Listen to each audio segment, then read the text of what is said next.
Hello everyone, welcome to Examedis here. Hope everyone is fine and I welcome you all to your own YouTube channel Examedis here. आपका अपना YouTube channel ही समझिए इसको, okay? क्योंकि इसमें मैं आप लोगों के लिए बहुत ही कुछ ऐसे वीडियोस लेके आए हूँ जिसमें आपको ऐसे इंटरेस्टिंग सेशंस मिलेंगे जिसमें आपका फ़ायदा ही होने वाला है, ओके? सो आपको सारे सेशंस को, मैं जितने भी सेशंस लाऊंगा उसको ध्यान से देखते जाइए. आपके एग्ज़ाम पॉइंट ऑफ व्यू से ये सेशंस बहुत ही हेल्पफुल आपके लिए रहने वाले हैं, राइट? और मैं आपको ये बताना चाहता हूँ कि जो व्यूअर्स है आज पहली बार मेरे चैनल को देख रहे हैं, देखिए ये जो इंडियन लॉजिक का आज मैं सेशन करने वाला हूँ, this is class 3, okay? Previous भी मैंने इसके क्लास 1 क्लास 2 डाल दिए हैं, उसके लिंक्स मैं डिस्क्रिप्शन बॉक्स में दे दूंगा, उसको आप काइंडली देख लीजिएगा, ओके? और उन वीडियो को भी आप देख लीजिए ताकि आपका जो लिंक है वो बना रहे, राइट? एंड नए व्यूअर्स को फिर से बोलूँगा, अगर आपने अभी तक चैनल को सब्सक्राइब नहीं किया है तो उसको सब्सक्राइब कर लीजिए और जो साइड में जो आपका नोटिफिकेशन का बेल बटन है उसको आपको प्रेस कर लेना है, ठीक है? तभी आपको जो मैं जितने भी वीडियोस डालूंगा वो डालते ही आपको उसका अपडेट मिल जाएगा. तो चलिए जल्दी से हम इसका जो सेशन है इसको शुरू करूंगा, ओके? नाउ सबसे पहले first of all we will be discussing about topics for discussion. So जो पहला टॉपिक होगा for discussion that will be अर्थपट्टी और इम्प्लीकेशन. देखिए आपको इस टॉपिक में ना आपको दोनों ही नामों को याद रखना पड़ेगा. वन इज अर्थपट्टी, राइट, एंड इम्प्लीकेशन. तो इम्प्लीकेशन आपको याद रखना है. Secondly you have to remember अनुपलब्धि and non apprehension. So these are the two topics for discussion. आज हम लोग इन दो टॉपिक्स के ऊपर बात करेंगे एंड प्रीवियस जो मैंने टॉपिक्स बताए वो आप प्रीवियस वीडियो में देख लीजिए. तो चलिए सबसे पहले शुरू करेंगे विथ अर्थपट्टी, ठीक है? तो अर्थपट्टी या इम्प्लीकेशन, व्हाट इज अर्थपट्टी और implication? So let us understand the term, okay? It is what, देखिए it is also known as postulation or presumption. Note it, my dear friends. It is also known as what? Postulation or presumption, right? In this case, we make observation of some facts, and with these sets of observation, we arrive at a final conclusion. देखिए एकदम simple language में बताऊंगा, एकदम आसान भाषा में इसको समझ लीजिए. इसका मतलब ये है कि इस केस में अर्थपट्टी जो है इसमें आप क्या करोगे, आप पहले तो ऑब्जर्व करोगे कुछ फैक्ट्स को. सिंपल है, आप कुछ फैक्ट्स को ऑब्जर्व करोगे. जैसे इसमें बोला है, देखिए ऑब्जर्वेशन ऑफ सम फैक्ट्स, और उन्हीं फैक्ट्स को आप जब ऑब्जर्व करोगे, after observing those facts you will arrive at a final conclusion. और फाइनली क्या करोगे, उन ऑब्जर्वेशंस के बेसिस पे आप एक कंक्लूजन करोगे, right? You will conclude. That means देखिए होता है ना ऐसा, हम लोग कुछ चीज़ों को ऑब्जर्व करते हैं, ऑब्जर्व करने के बाद हम लोग हमारे दिमाग में एक आइडिया बन जाता है, राइट? क्योंकि बेसिकली इंडियन लॉजिक जो है it is dealing with what, it is dealing with knowledge, है ना? आप नॉलेज कैसे कैसे गैदर करते हैं, ऑब्जर्वेशन के थ्रू भी हम लोग नॉलेज को गैदर कर सकते हैं, right? And with this observation knowledge, देखिए ऑब्जर्वेशन करके भी हम लोग नॉलेज कुछ गैदर कर रहे हैं, राइट? हम लोगों को कुछ एक आइडिया मिल रहा है, and with this knowledge, with this idea we can conclude something, right? और इसी चीज़ को, ये जो ऑब्जर्वेशन को हम लोग फैक्ट्स को देखते हैं, right, this is simply called अर्थपट्टी. अब इसको एक एग्जाम्पल के थ्रू समझते हैं. तो एग्जाम्पल के थ्रू अभी इसको समझेंगे. Let's see with an example. तो एग्जाम्पल अगर मैं बात करूं, okay, for example see, now see, in this example it is saying Rahul, who is alive but is not in his house, the very knowledge of his being out of his house is based on perception. देखिए राहुल क्या है, राहुल जिंदा है, Rahul who is alive, मुझे ये चीज़ पता है कि राहुल इज अलाइव, बट वो घर पे नहीं है, right? The very knowledge of his being out of his house is based on perception. देखिए मुझे क्या पता है कि राहुल इज अलाइव, और मैंने क्या किया, मुझे ये पता लगा कि वो अलाइव है, मुझे पता है, और मुझे ये मैंने देखा कि वो घर पे नहीं है ना, वो घर पे नहीं है. तो मैंने क्या किया, मैंने ये एक कंक्लूजन मैंने कर दिया कि that means Rahul is definitely out of his house, right. ये मैंने क्या किया, on the basis of my perception. देखिए इसमें आप सिंपल और समझिए, हम लोगों ने क्या किया, suppose we ourselves look for him in the house, खुद से हम लोगों ने इसको खोजा घर पे कि वो है कि नहीं, but we do not see him, so we conclude that since he is alive and is not inside the house. ध्यान दीजिए फ्रेंड्स, हम लोगों ने राहुल को ढूंढा घर पे, वो घर पे नहीं मिला, and we know that he is alive.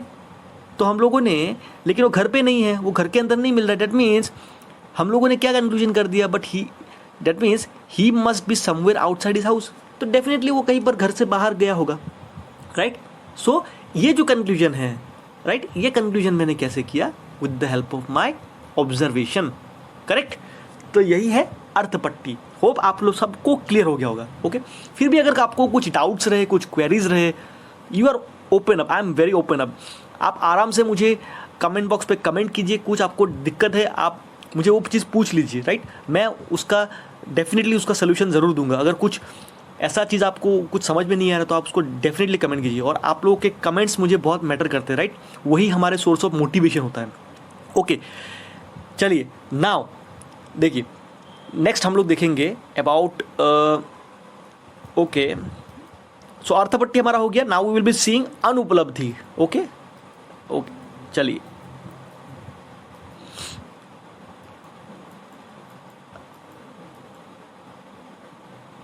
Okay, now we will be seeing अनुपलब्धि। देखिए अनुपलब्धि देखेंगे, अनुपलब्धि, और इसको क्या बोलते हैं, नॉन एप्रीहेंशन, राइट।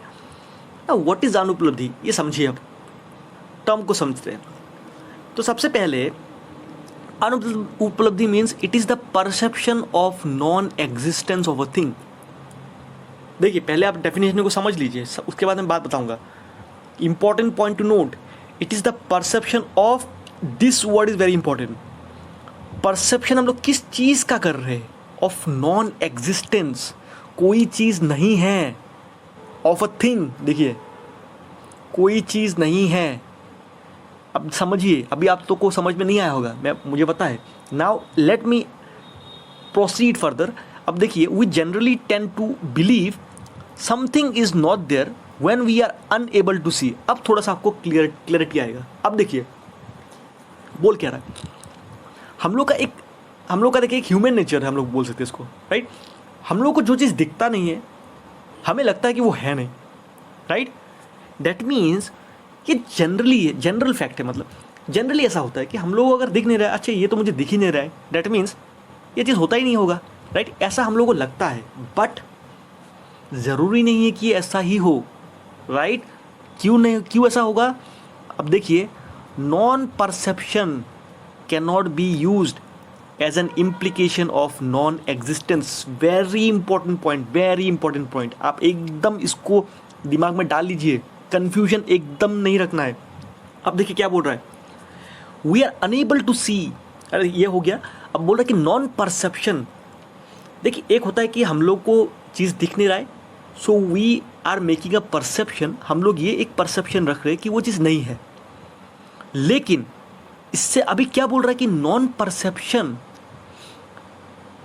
अभी हम लोग उस चीज़ को नहीं मान रहे, दैट मीन्स ये बोलने की कोशिश कर रहा है, हम लोग उस चीज़ को नहीं मान रहे। इसका मतलब ये नहीं होता है कि वो चीज़ एक्चुअली होता ही नहीं है, वो चीज़ एग्जिस्ट ही नहीं करता, ये चीज़ नहीं होता है। दैट मीन्स हमारे मानने या ना मानने से इसका मतलब ये नहीं है कि वो चीज़ नहीं है। हम अगर किसी चीज़ को देख नहीं पा रहे हैं और हम लोगों ने मान लिया कि वो चीज़ नहीं है, इसका मतलब ये नहीं होता है कि इससे हम लोग ये नहीं मान सकते कि वो चीज़ एग्जिस्ट ही नहीं करता है। समझ रहे ना मेरी बात, कंफ्यूज नहीं होना है, ओके। तो देखिए एग्जाम्पल के समझते हैं, जैसे बोल रहा है as there are many such things which exist. देखिए दुनिया में ऐसे बहुत सारे चीज़ आपको मिल जाएंगे जो एग्जिस्ट तो होते हैं but are difficult to perceive, जिसको मानना बहुत मुश्किल होता है, जो हम लोग देख नहीं पाते, राइट। हम लोग उसको देख नहीं पाते तो हम लोग सोचते कि वो चीज़ नहीं है। जैसे एटम्स का बात करें तो हम लोगों ने, जो सबको तो पता होगा एटम्स का बारे में, तो सबने सुना है ना एटम्स, तो हम लोग ये तो स्कूल लेवल पे पढ़ के आए। Atoms are very small, right? ये बहुत छोटे छोटे होते हैं, है ना? तो ये इतने छोटे होते हैं कि वो हमारे आंखों को दिखेंगे नहीं, है ना? डेट मीन्स इससे मतलब इसका मतलब ये तो नहीं है कि एटम्स नहीं होते हैं, ये तो हम लोग नहीं मान सकते, है ना? तो इसी चीज़ इसलिए ये बोल रहा है। देखिए, हमारे ना मानना, नॉन परसेप्शन, हम लोग अगर उसको देख भी नहीं पा रहे, हम लोग नहीं मान रहे, इसका मतलब ये नहीं है कि वो चीज़ एग्जिस्ट नहीं करता है, वो एग्जिस्ट कर भी सकता है। फॉर एग्जाम्पल, जैसे एटम्स का बात बोल दिया, अगर मैं आपको बोलूँ और एक एग्जाम्पल छोटा सा, बैक्टीरिया, कभी आपने बैक्टीरिया देखा है नेकेड आई से डायरेक्टली? वो अलग बात है कि आप माइक्रोस्कोप में देख रहे हैं, बट ऐसे तो दिखता नहीं है। इसका मतलब तो ये नहीं है कि बैक्टीरिया होता ही नहीं है ना? वायरसेस को हम लोगों ने देखा है क्या? नहीं देखा है। लेकिन इसका मतलब तो ये नहीं है कि हम लोग उसको देख नहीं सकते तो फिर वो होता ही नहीं है, ऐसा तो नहीं होता है, right? So this is what actually is happening. चलिए, तो जिसका मतलब क्या हो गया? अनुपलब्धि और non apprehension, correct? So hope आज का जो ये सेशन है आप लोगों के लिए बहुत ही बेनिफिशियल रहा होगा। एंड आई थिंक अगर आपने तीनों के तीनों सेशंस को देख लिया है, जिन्होंने अभी तक जो प्रीवियस सेशन है उनको देखा नहीं, वो मैं ज़रूर आपको बोलूँगा, I will request you will C both the sessions, okay? दोनों सेशंस को आप प्लीज़ अच्छी तरह से वॉच कर लीजिए, तो आपको मैं डेफिनेटली बोल सकता हूँ आपको ये पूरा आइडिया क्लियर हो जाएगा what is it actually, right? So आज का इतना ही है। Thank you for joining with me and watching this session. Okay, thank you.